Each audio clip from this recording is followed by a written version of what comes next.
Anyway, anyone in my high school philosophy class could tell you as much. Maybe there have been bad ideas in the world before. Flaws in all, the attempted moral system stand stronger than those created without thought, and the importance of this is palpable. Just because perfection might be unattainable does not mean that we should not try. It only means we cannot expect to succeed. This is quite impressive, old friend. Indeed, you may truly have it here, Jones. ... True, it is our duty to keep questioning, always and forever, for while we can never assume our ideas are perfect, if we don't keep searching we will miss the chance to find something better. The fact that we can never be sure does not mean that we should not hypothesize. The goal may be unattainable, but all the progress made towards it is still a fundamental good. Sure, okay, I can accept that. I mean, I can argue against that a little bit, but overall I agree with that. In a way, searching for morality is in fact the most moral thing you can do. What do you have to say to that, Arbiter? ... I say... ... Ha ha ha! Ha ha ha ha ha! Explosions! Arbiter? Oh, wonderful, you broke the sovereign. Now we have to get a new one. Yes, Hobbes, you can get new sovereigns. That's the answer to your social contract. No, I'm fine, it's just funny. Funny? Yes, funny. I realize now I have become arrogant in my time ruling this plane. I simply assumed the perfect answer was out there waiting to be found, despite the fact that the one I had found myself so many years ago was wrong. And to think that it would be you who would put the pieces together, it's humorous, really. What are you talking about? He is not wise because of what he knows, but because he knows what he does not know. People used to say this about me all the time. Now I believe it better applies to you. Wait, hold on, you? Yes, that's right, Protagoras. I am, or was, the great thinker Socrates. Why is your hair green, though? Dun dun dun! Plot twist! Oh snap! Wait, what? You what? Yeah, I figured it out like an hour ago. An unverifiable claim, but there's no denying this one is sharp enough. Regardless, finding the answer was my greatest accomplishment. I convinced the old arbiter that I had found the solution. I had even briefly convinced myself. As a result, I won the challenge. The arbiter gave me his mantle and told me I was to take his place as ruler of this realm. I took it and became what you see now. But you said Socrates left. You didn't immediately recognize me as not you. My friend, why would you go so far to hide your identity? I gave up who I was to oversee this realm. As Socrates I may have been respected, but I also made my fair share of enemies. I felt that having found the answer, it was only appropriate to distance myself from all of that to better guide others towards the truth. Of course, once I figured out that my solution was in fact wrong, I became determined to goad someone else into finding. Never once thinking that perhaps it could be unreachable. In a way, the old Socrates did leave that day, but now I think you've brought him back. ... Well then, Socrates Jones, I think it's time to finally grant you your wish. You mean? Yes, it's time for you to head home, the both of you. Can't believe it! We did it! Yes, you did! Wait, hold on, does this mean you accept my answer is true? Am I a pro-philosopher? Certainly not. By your own very logic, you know that I cannot do that. I do, however, accept your answer as the best I will receive right now, and I cannot ask for better than that. So, this is for real this time? No tricks, you can just walk through. Of course, Ariadne. What do you take me for? Just making sure. Dad, you know what I'm gonna do first when I get home? What? Sleep. Alright, good. Well then, Hobbes knows Protagoras can't overthrow Socrates' prime. I guess this is it. Goodbye here, Jones, you'll be missed. Indeed, it was a pleasure making your acquaintance. I will miss you, Socrates. You're almost as intelligent as the original. Sniffle. Thank you all of you for everything you've done. And an extra big thank you. No, seriously, you're just awesome, as I thought you would be. I'm going to miss you. Now, Ariadne Jones, you're going to make this old man blush. That's kind of creepy, but okay. Let's not single anyone out, Ari. Everyone here has been great. Except maybe for you, Frifo. Alright. I've had enough of this weird floating architecture for a good long time. I don't know, the floating stuff's pretty awesome. Alright, Ari, lead the way, and that's the end.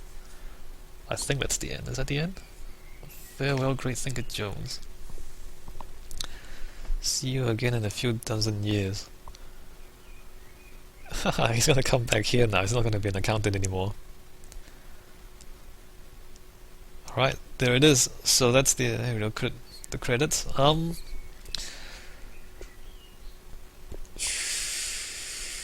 I think I've commented enough about the other stuff. About the last bit, the idea that, the perfect answer to what is morality is not findable.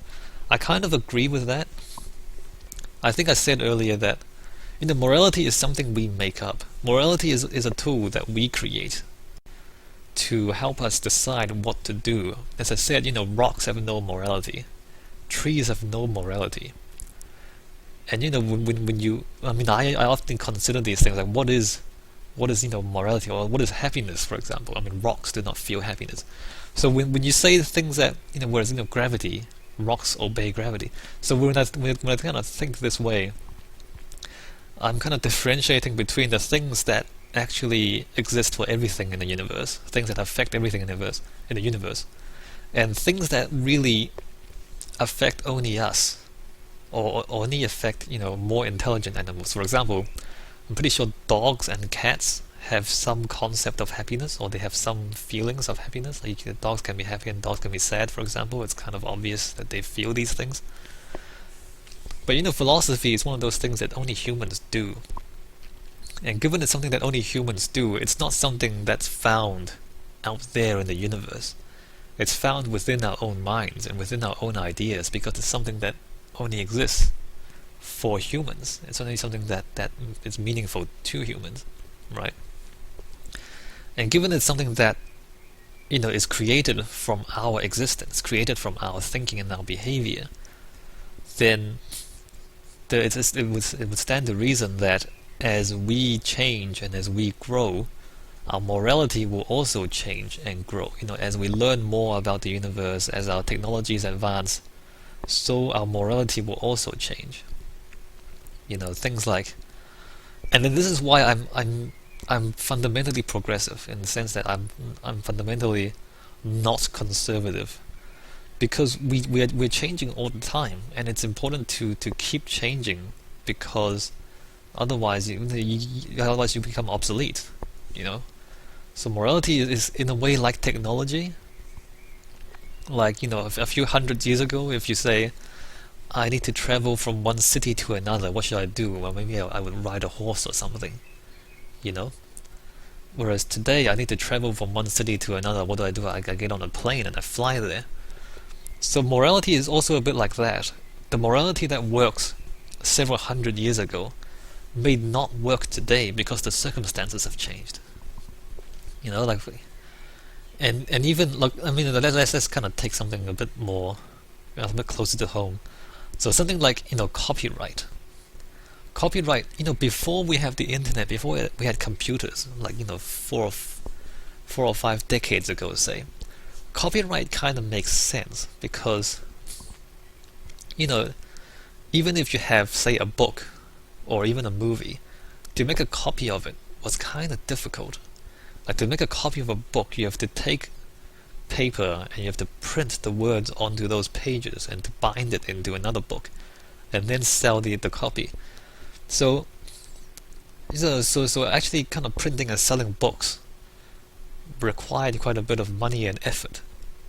Whereas today on the internet, if you want to take a digital file and copy it over the internet, it doesn't even cost any money.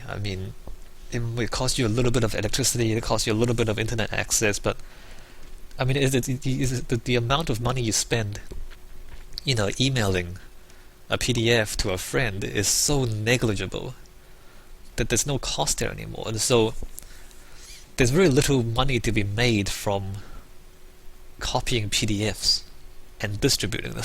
You see what I mean? Whereas, there is money to be made from printing and selling books because those things actually cost money. Whereas there's very little money to be made from copying and distributing PDFs because those things don't really cost any money to make. And so I mean, the copyright laws, I understand that, authors need some sort of protection, they need some way to make money off their work, and if people kind of just pirating their work, they don't make any money.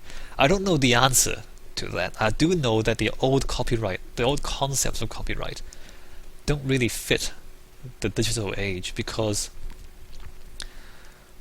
in a lot of circumstances, maybe distribution is maybe readership is more important than selling the product, for example. I mean, these days, for example, a game like this on the internet, like you don't pay money for this anymore. I mean, there's advertising here, I guess, and the money from that advertising goes back to the people who made the game, but they don't even try to ask you to pay money for the game anymore because the distribution over the internet is a different thing from how games used to be sold.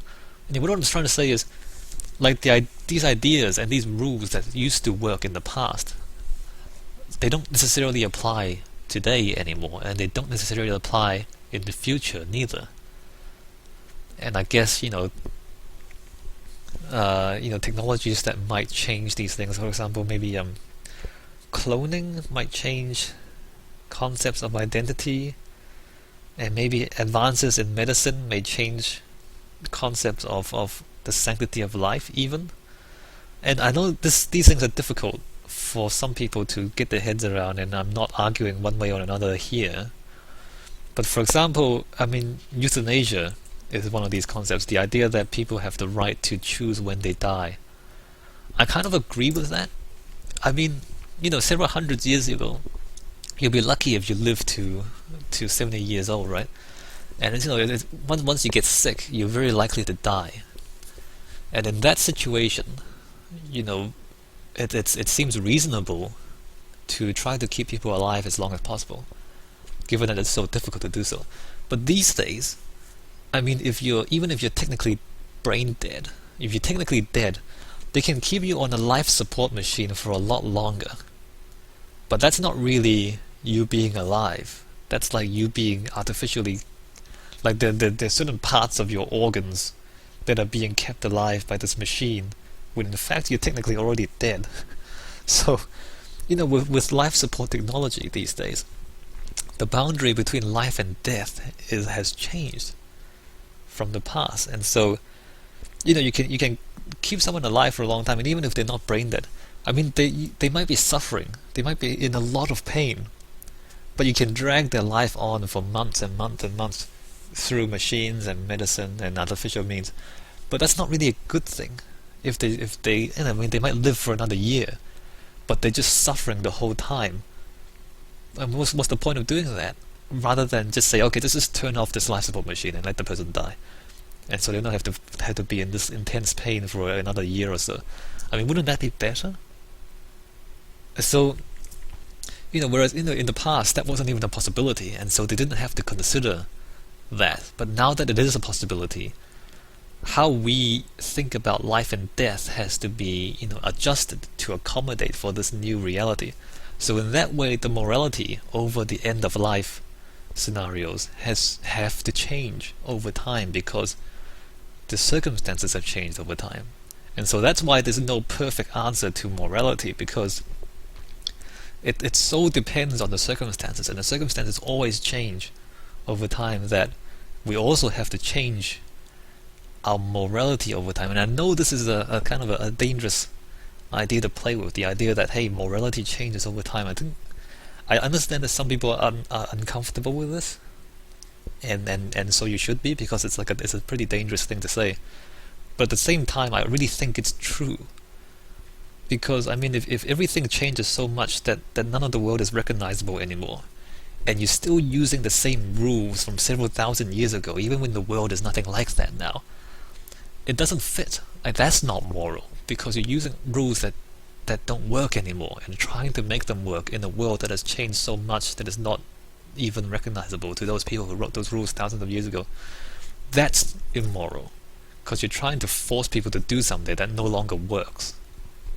Right, so anyway, I think I should stop rambling there. I can't, I'm just talking, and I don't get any feedback from you guys until you guys post in the comments, so I can't really tell if I finished an argument or not. Like this stuff really only works through dialogue, and then you notice in the game it's always a dialogue. It's always question and answer. So when I'm just sitting here by myself in my room talking about this stuff, I can't tell if you actually understand what I'm trying to say. Anyway, we can continue this in the comments if you want to. But the idea that morality is not possible to kind of fix morality. It's not possible to have one definition that always works and then doesn't change. It's because it's something that we make up to help us in our time, and because the future is going to be different from now. The morality of the people who live in the future will have to accommodate different factors than we do now, right? And okay, one more controversy. Things like gun control. The United States have this Second Amendment where it says men have the right to bear arms, or something about organized militia and the right to bear arms and all that, and they interpret it to mean that guns are legal. But when they wrote the Constitution back then, people used muskets, right? They didn't even have rifles. These days we have assault rifles. We have kind of rocket launchers and tanks and machine guns. So, the fact that a person might own a musket is a different thing from a person owning a machine gun. You know what I mean? With a musket, you'd be lucky to kill someone. I mean, if you shoot at someone, you'd be lucky to hit the guy. Whereas today, if you have a rocket launcher and you fire it into the crowd, you can kill hundreds of people very easily.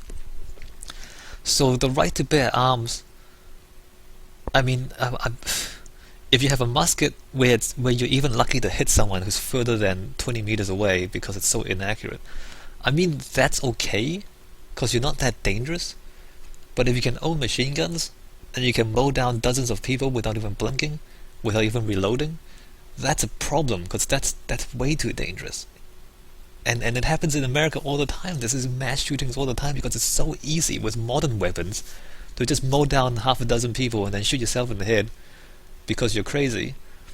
But then like the right to bear arms had the balance has shifted away from safety to something that's dangerous. Like it's shifted from having a weapon that is intimidating enough to keep you safe if you have a musket, to if you have an assault rifle, you become a danger to other people because it's very easy to kill a lot of people with it, whereas it's very difficult to kill people with a musket. So because technology has changed, I really do think that the Constitution there also needs to change to accommodate this. Not to just say the right to bear arms, but to actually specify very clearly how much killing power you're allowed to have in your hands at any one time. Because if you can kill a dozen people without even reloading, that's too dangerous for society. And you can see it in America all the time. There's mass shootings all the time, and there's people dying all the time because of this.